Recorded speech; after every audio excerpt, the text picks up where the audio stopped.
Ritorna ad Agrigento, precisamente nello splendido teatro Costa Bianca di Realmonte, Gianfranco Iannuzzo con il suo spettacolo Girgenti, Amore mio. Un marchio registrato però che ci proporrà delle novità quest'anno, no? Sì, perché lo spettacolo insomma, è il mio Girgenti, Amore mio, che è un grande atto d'amore per la mia città. Io parlo della mia e poi invece il pubblico, per fortuna mia, ci ritrova sempre la propria città, quindi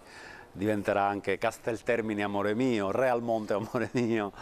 di volta in volta per fortuna succede questo, ma accanto al grande attaccamento, quindi dei momenti anche di sapore teatrale, veri e propri, per l'amore che abbiamo per la nostra città, i vicoletti, i ricordi dell'infanzia e quindi anche un po' di nostalgia, il rapporto col mare, il rapporto che abbiamo con le donne, i siciliani, i giorgentani.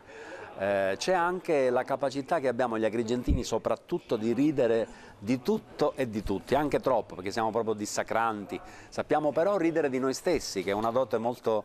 vicina assimilabile all'intelligenza, perché io penso che chi sa ridere di se stesso è anche molto intelligente, e quindi lo dico anche con un punto di orgoglio da giorgentano, c'è questa capacità che abbiamo davvero di riuscire a ridere in un momento in cui ne abbiamo veramente bisogno, perché qualcuno direbbe c'è poco da ridere per ora. Quindi per me è l'occasione, soprattutto questo spettacolo giorno 9 agosto al Costa Bianca di Realmonte, per incontrare degli amici, alcuni che hanno già visto lo spettacolo, quelli che non l'hanno visto ritroveranno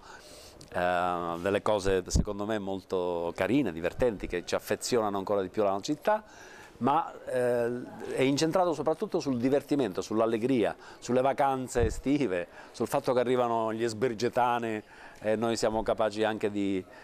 osservare come si muovono, come si comportano. Hanno un grande amore per la nostra terra anche loro, e quindi forse anche di più di noi che ci viviamo più spesso. Quindi insomma uno spettacolo soprattutto incentrato sul divertimento, sull'allegria.